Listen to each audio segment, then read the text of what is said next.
Wow, ini ruwet. Yang pertama saya ingatkan bahwa istrimu tidak pernah bercita-cita mau selingkuh. Tidak ada wanita yang bercita-cita mau selingkuh, kecuali perempuan gila. Dan istrimu pasti tidak gila. Tuhan tahu kalau kamu baik-baik, kamu bisa dipakai Tuhan luar biasa, anakmu nanti dipakai Tuhan luar biasa, istrimu dipakai Tuhan luar biasa, maka iblis menjegal dengan cara ini.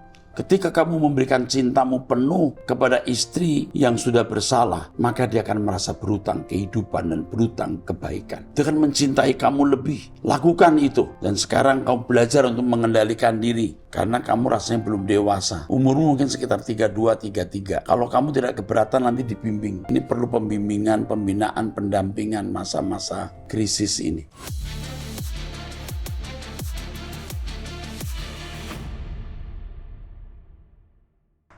Shalom saudara, kembali kita mengikuti Abam. Kita masuk episode 1218. 1218 ya Pak ya. Saya didampingi oleh Bapak Pendeta Dr. Edi Simanjuntak. Ya Pak, kita mulai. Ya Pak.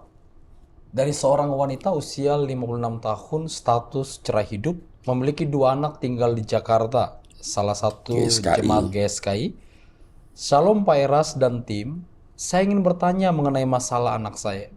Anak saya wanita berusia 31 tahun, sudah menikah secara catatan sipil dan diberkati di salah satu gereja pada 7 September 2019.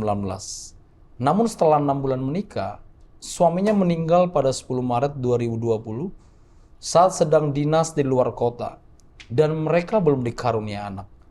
Jenazahnya dimakamkan di daerah dekat rumah orang tuanya. Setelah pemakaman, kami membuka uang PayPal. Uang yang diberikan saat melayat. Ya, dan menggunakannya untuk semua biaya pemakaman. Total yang diterima sekitar 80 juta rupiah. Setelah dipotong pengeluaran, tersisa sekitar 30 juta rupiah yang kemudian diambil oleh anak saya.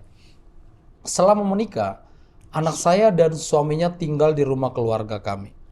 Pada Mei 2020, mertuanya menelpon anak saya untuk meminjam uang sebesar 10 juta rupiah. Dan hingga kini tidak pernah dikembalikan. Selain itu, anak saya juga mengambil sisa uang PayPal sebesar 30 juta rupiah, serta uang BPJS kematian sekitar 100 juta. Jumlahnya pastinya saya lupa. Harta lain seperti mobil, motor, dan bisnis barbershop diserahkan kepada keluarga suaminya. Pada tahun 2023, anak saya bertemu jodoh dan menikah lagi pada 23 September 2023. Saya memberitahu mantan besan saya, tetapi tampaknya mereka tidak suka anak saya menikah lagi. Mereka meminta kami membuat batu nisan untuk makam anak mereka. Dan saya sudah mentransfer 3 juta rupiah untuk biayanya. Namun, mantan besan saya kemudian mengungkit soal sisa uang PayPal dan uang santunan BPJS, dan saya menjelaskan bahwa itu adalah hak istri yang ditinggalkan. Setelah itu mereka diam. Pada Minggu 22 September 2024, mantan mertua anak saya mengirim pesan kepada anak saya, meminta untuk ditelepon. Setelah pulang dari gereja, anak saya menelponnya dan mereka mengatakan tidak punya biaya untuk merawat makam suami anak saya dan meminta makamnya dipindahkan. Dalam hati saya bertanya-tanya, bagaimana bisa mereka tega mengusir anak mereka yang sudah meninggal dari makamnya? Padahal kami selalu membersihkan makamnya setiap tahun. Bagaimana solusinya Pak Eras? Terima kasih, Tuhan memberkati pelayanan Pak Eras dan tim. Mereka merasa berat atas anak itu, tapi istri lebih berat. Jadi sampaikan dulu bahwa kami keberatan kalau dipindahkan. Karena anak itu walaupun anak ibu sudah jadi suami anak saya. Lalu kita lihat ya. Nanti bagaimana perkembangannya. Mau dipindahkan kemana? Keluar kota. Keluar pulau. Lalu apa untungnya? Saya kira nggak ada untungnya. Katakan itu tidak ada untungnya, itu percuma. You sudah minta nisan kita buat. Biaya makam kita ikut perhatikan. Tapi kalau dipindahkan kami keberatan. Udah cukup ini. Ya. Udah cukup. Lakukan itu. Ya. Nanti kalau mereka macam-macam kamu hubungi saya lagi. Ya. Nah, gitu ya. Ya, Karena dia jemaat GSKI. Ya, Pak. Harus kita lindungi. Ya. Oke. Cukup itu. Selanjutnya Pak, dari seorang perempuan usia 50 tahun, status janda ceramati, memiliki 3 anak tinggal di Jawa Timur, salah satu jemaat karismatik. Shalom Bapak Pendeta Erastus dan tim Abam. Puji Tuhan atas pemeliharaannya yang membuat Pak Erastus lebih sehat dan semoga selalu sehat. Saya sangat berterima kasih atas pelayanan Truth.id dan khotbah-khotbah Pak Eras karena melalui itu saya mengalami perubahan dalam pemahaman hidup kekristenan yang benar. Pada program doa pagi hari Sabtu 12 Oktober 2024, saya merasa kurang puas karena live streaming ditutup saat Bapak menyampaikan sesuatu yang menurut saya sangat penting. Bukan berarti uraian sebelumnya tidak penting, karena semua yang Bapak sampaikan sangat berharga bagi saya dan para pemburu Tuhan lainnya. Terima kasih atas perhatian Bapak dan tim Abam. Semoga Bapak Elohim Yahweh selalu memberkati Pak Eras dengan kesehatan prima dan melindungi seluruh staf Abam. Salam langit baru, bumi baru. Sabtu 12 Oktober ya. Ditutup saat Bapak menyampaikan sesuatu yang menurut saya sangat penting. Saya tidak tahu itu apa ya. Coba nanti diperiksa lagi rekamannya 12 Oktober. Ya. Biasanya tidak. Biasanya terputus mungkin. Oh, internetnya tertutup. Nanti coba bisa diperbaiki nggak nih? Nanti dilihat ya. Oke. Baik Bu, untuk perhatiannya mungkin karena internetnya terputus. Tapi nanti kita akan perhatikan. Oke. Yuk. Teruskan. Selanjutnya Pak, dari seorang wanita usia 43 tahun, status menikah, memiliki 3 anak tinggal di Kalimantan, salah satu jemaat gereja suku dan jemaat online GSKI. Iya. Shalom Pak Eras, amangku naburju. Bapakku yang baik. Iya, amangku Bapakku yang baik. Terus. Saat menulis ini saya berdoa Bapak dalam keadaan baik. Saya menulis ini setelah mengikuti ibadah Batak Bermazmur tanggal 17 Oktober 2024. Sebelumnya saya bermimpi Pak Eras sedang khotbah. Lalu di akhir khotbah, Bapak bilang akan mengundurkan diri, pensiun karena umur sudah tua. Lalu jemaat banyak yang sedih dan langsung mengerubungi Bapak sampai Bapak kewalahan. Saya bangun dan bertanya-tanya kenapa mimpi begitu. Sebelumnya saya juga pernah beberapa kali bermimpi Pak Eras, tapi mimpi kali ini benar-benar mengganggu saya. Tadinya saya mau simpan saja dalam hati. Tapi malam ini saat Bapak menyampaikan khotbah, saya melihat Bapak seperti meringis kesakitan. Mudah-mudahan saya salah. Dulu sebelum Bapak operasi penyempitan pembuluh darah, kalau tidak salah tahun 2021, saya juga bermimpi tentang Bapak. Dan perasaan saya mengatakan ada sesuatu tentang Bapak. Saya sampai menanyakan kondisi Bapak ke salah satu pendeta di GSKI. Tapi saya tidak mendapat jawaban apa-apa. Saya cuma berdoa semoga Pak Eras sehat. Lalu tidak lama Bapak cerita kalau sudah menjalani operasi di Singapura. Sepertinya Tuhan kasih saya karunia lewat mimpi dan intuisi. Dari kecil sering sekali Tuhan memberitahu hal-hal yang akan terjadi melalui mimpi. Ditambah intuisi saya yang menguatkannya. Pak, saya hanya berharap Bapak sehat dan panjang umur. Benar yang Bapak bilang, belum ada yang bisa menggantikan Bapak di GSKI. Makanya Bapak masih harus sehat dan kuat. Jaga kesehatan ya Pak. Dalam doa pribadi saya selalu doakan Bapak. Air mata saya mengalir saat menulis ini. Dulu saat Bapak bilang mau cuti 2 minggu, saya sudah rindu duluan. Puji Tuhan gak jadi. Hehe. Sehat-sehat ya Pak, I love you amangku Hasian. Bapak Yahweh memberkati Bapak dan semua tim Abam. Wow, terima kasih. Ini membuat semangat saya ya. Untuk kamu ya. Tolong dohoraku. Tuh di bagasan Tuhan. Salaleng-leleng. Aduh, terima kasih untuk yang mengirimkan tulisan ini ya. Maya ya namanya. Maya. Ibu dari 3 anak di Kalimantan. Saya merasakan ketulusan kamu dan terima kasih untuk doanya. Saya kira doamu dijawab dan dikabulkan Tuhan karena memang saya harus masih hidup. Amin. Untuk mempersiapkan pengganti saya ke depan. Dan masih banyak pekerjaan yang harus saya tunaikan ya. Oke, terima kasih untuk perhatiannya. Selanjutnya Pak, dari seorang pria usia 24 tahun, status single, tinggal di Jakarta, Jemaat GSKI. salah satu jemaat GSKI. Salam Om Eras, terima kasih banyak buat hidup Om yang sangat menginspirasi dalam perjalanan percaya saya kepada Elohim Yahweh. Saya belum terlalu lama serius jadi Kristen, baru sekitar 1 dekade. Walaupun dari lahir sudah Kristen, dulu saya punya cinta mula-mula yang benar-benar berapi-api. Tapi walaupun sudah lebih dari 5 tahun ikut Om Eras, rasanya sekarang iman saya kayak mandek atau malah mundur. Padahal tiap minggu saya ikut 2-4 kali ibadah tengah minggu, plus ibadah minggu di MAG. Saya merasa lebih bisa doa di gereja dibandingkan di kamar sendiri. Di kamar kos saya, hampir saya tidak bisa doa sama sekali. Apa kamar kos ini perlu saya doain dulu ya Om? Tapi masalahnya saya nggak bisa undang orang atau pendeta ke kos. Jadi saya harus doa sendiri. Makasih Om Eras. Kamu anak baik ya. Kamu juga lagi dipersiapkan Tuhan untuk menjadi perwira tinggi kerajaan surga.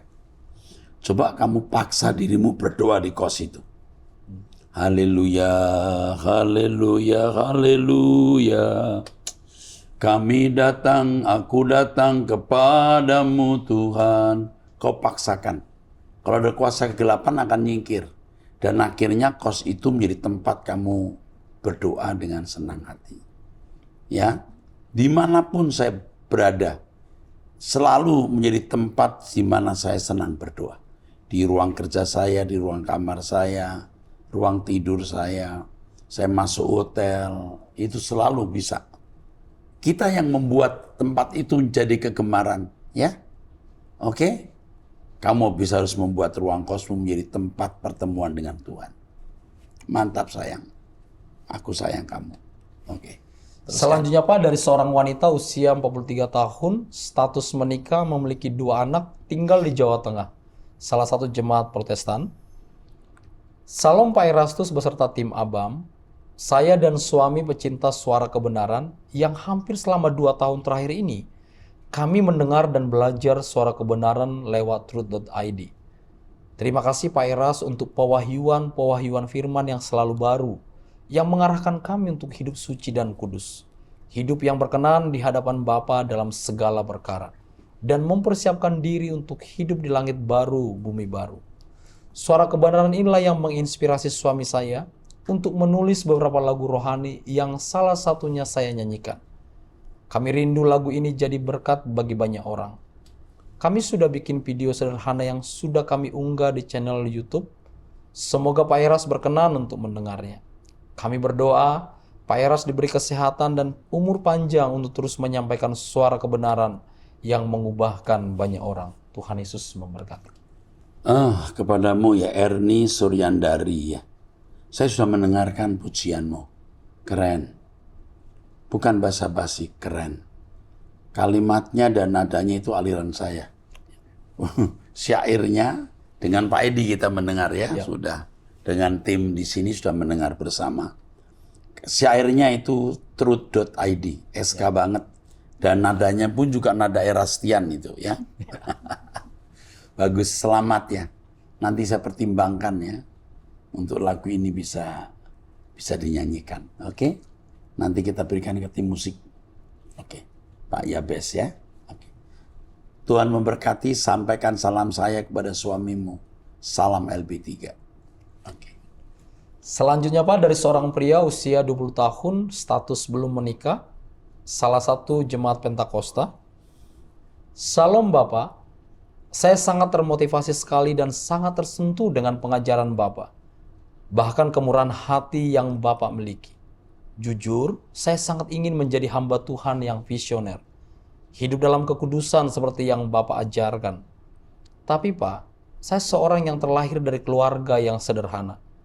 Ayah saya lumpuh, tidak bisa berjalan, padahal saya membutuhkan biaya-biaya buat perkuliahan. Bapak, saya mohon dukungan doanya buat saya pribadi, dan juga keluarga saya, bahkan perkuliahan saya agar semua disertai Tuhan. Terima kasih Bapak Erastus, Tuhan memberkati selalu. Ini di mana nih? Dari mana? Tolong Bu S telepon dia. Ya, ini masih muda, kita bisa dukung ya. Akan bisa menjadi orang yang berguna bagi Tuhan. Tetap ikut Om Eras ya. Ikut doa pagi, dengarkan khotbah Om Eras. Nanti salah seorang konselor kami menghubungi kamu. Apa yang bisa kami lakukan ya. Oke, Tuhan memberkati. Teruskan. Dari seorang wanita usia 48 tahun, status menikah, memiliki 3 anak, tinggal di Jawa Timur, salah satu jemaat Protestan. Oh bukan. Ini Protestan atau karismatik nggak jelas ya. Yep. Ini kalau GBI karismatik. Tapi kita nggak tahu ya. Saya kenal gereja ini, tapi apakah yang GBI atau bukan? Tapi oke lah. Ya, oke, teruskan. Shalom Pak Erastus, singkat saja pertanyaan saya Pak. Apakah diperkenankan dalam Alkitab kalau membantu donasi untuk hewan terlantar? Dalam hal ini stray dogs. Karena saya tergerak sejak ada penangkapan truk berisi anjing untuk dijual di dog trade market. Apakah salah kalau saya lebih tergerak memberi bantuan ke rumah-rumah shelter? Karena banyak yang berpendapat tidak perlu melakukannya karena dog trade market itu hal biasa di beberapa daerah di Indonesia. Ada pula yang berpendapat bahwa lebih baik anjing dikonsumsi saja daripada menjadi anjing liar di jalanan. Mohon petunjuk Bapak, terima kasih. Menyelamatkan anjing bagus, menyelamatkan manusia jauh lebih bagus. Jadi kamu doa saja apa yang patut kamu lakukan. Ya, kalau kamu digerakkan Tuhan ya enggak apa-apa. Tetapi kalau menurut saya kita harus lebih baik fokus kepada manusia. Banyak anak-anak perlu sekolah, banyak anak-anak yang tidak mampu, yang perlu dientaskan dari kemiskinan ya, daripada mengurusi anjing. Itu saja. Oke, teruskan. Selanjutnya dari seorang pria. Bentar, wanita ini baik ya. Ibu Nuning ini baik. Harus kita akui Ibu Nuning ini baik. Pecinta binatang ya. Tapi kalau digerakkan Tuhan ya saya tidak bisa menentang. Tapi dari apa yang saya pahami lebih baik kita memperhatikan manusia daripada anjing. Oke, teruskan. Selanjutnya Pak, dari seorang pria usia 50 tahun, status duda, memiliki 1 anak, tinggal di Jakarta Utara, GSKI. salah satu jemaat GSKI. Oke. Shalom Bapak, sehat selalu untuk semua yang ada di Abang. Saya ingin bersaksi, singkat saja kesaksian saya. Saya dari agama seberang, mengenal Tuhan Yesus melalui doa pagi. Wow, luar biasa ya. Usia 50 tahun loh. 50 tahun. Lalu semua keluarga memutuskan hubungan dengan saya dan istri saya menceraikan saya. Duh. Terus Selama 6 tahun, setiap mau ulang tahun, saya selalu lupa untuk minta didoakan sama Bapak. Akhirnya terjadi di tanggal 16 Agustus 2024, Bapak doakan saya sewaktu saya datang ibadah di Mall Arta Gading. wow. Sejak itu saya merasa dipulihkan Tuhan. Dan sakit penyakit saya, serta guna-guna yang ada selama ini sudah terlepas. Mohon maaf saya tidak ceritakan banyak. Terima kasih. Ini pesan yang bagus untuk kita semua. Bahwa Tuhan melawat orang melalui doa pagi.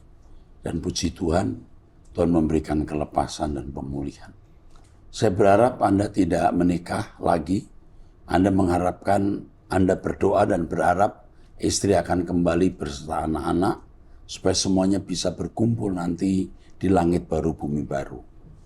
Welcome to my world. Selamat datang di dunia kami. Di dalam keluarga kerajaan Allah. Oke. Selanjutnya Pak, dari seorang pria status menikah, memiliki 1 anak, tinggal di Sulawesi Utara, salah satu jemaat Protestan. Salam Pak Pendeta Erastus Sabdono, saya mau minta masukan atas masalah rumah tangga saya.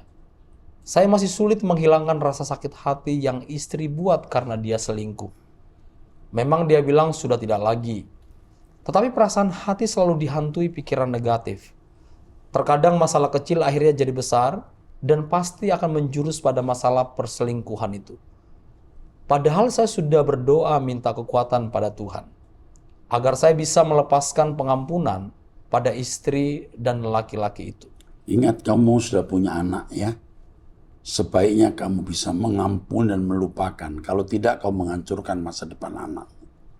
Selain kau menghancurkan masa depanmu, menghancurkan masa depan istrimu, juga menghancurkan masa depan anakmu. Oke. Hampir setiap hari kami bertengkar dan terkadang karena saya capek. Saya diam tetapi terkadang saya juga tidak bisa tahan emosi. Hingga akhirnya saya terpancing. Jangan terpancing. Dan jika saya, istri saya sudah menangis. Akhirnya saya diam dan langsung berdoa sampai istri diam sendiri. Pak Eras, apakah saya tetap tinggal dengan istri atau saya tinggal beda rumah dulu? Saya minta arahan dari Bapak Rohaniku. Sebelumnya saya ucapkan terima kasih. Pak Eras Susabdono dan tim Abam, Tuhan memberkati. Wow, ini ruwet.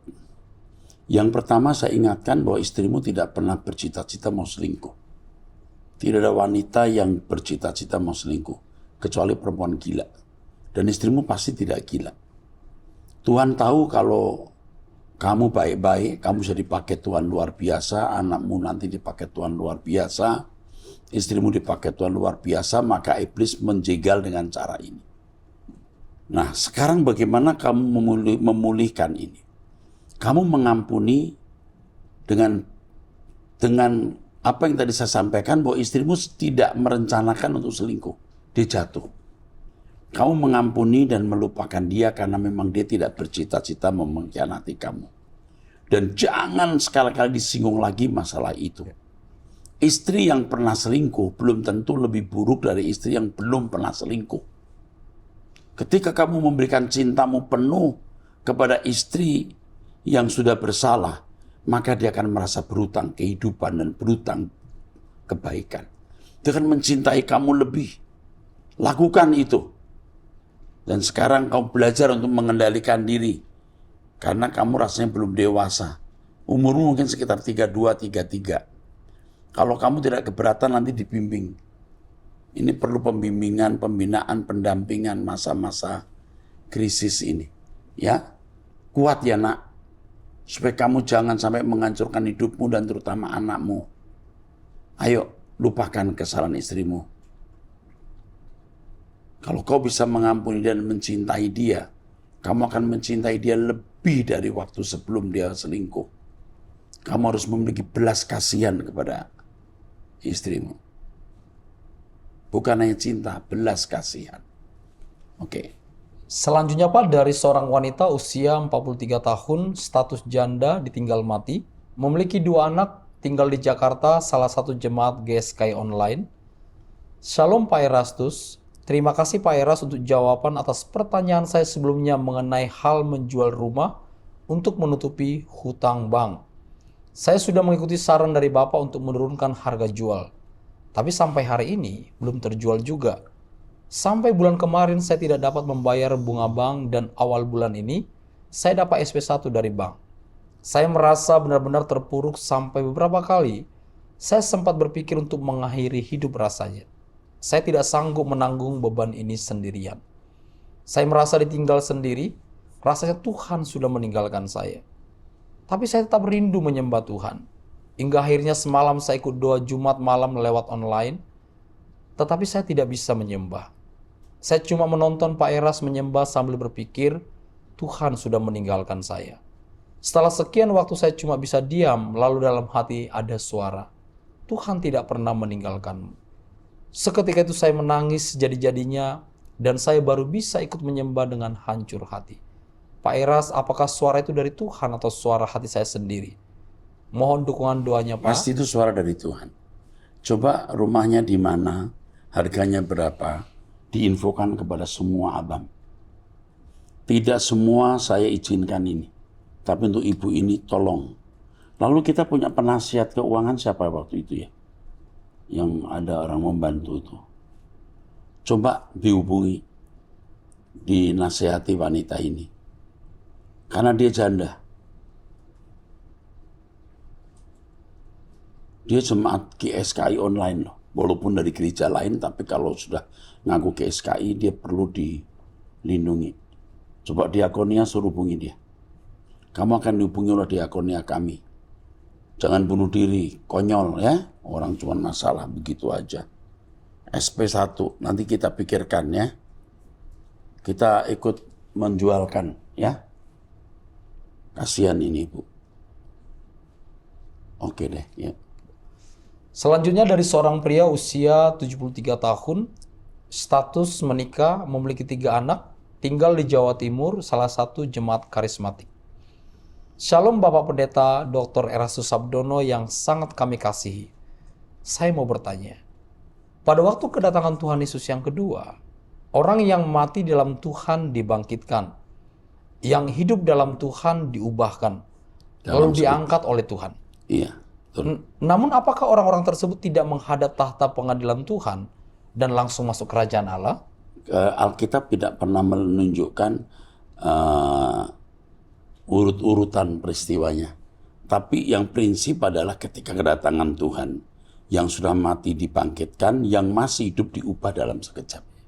Itu pesan yang menjadi main message. Berita pokoknya begitu. Terus?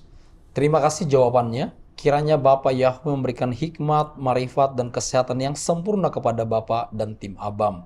Salam langit baru, bumi baru. Wow, mantap. God bless you. Mantap, senang membaca ini.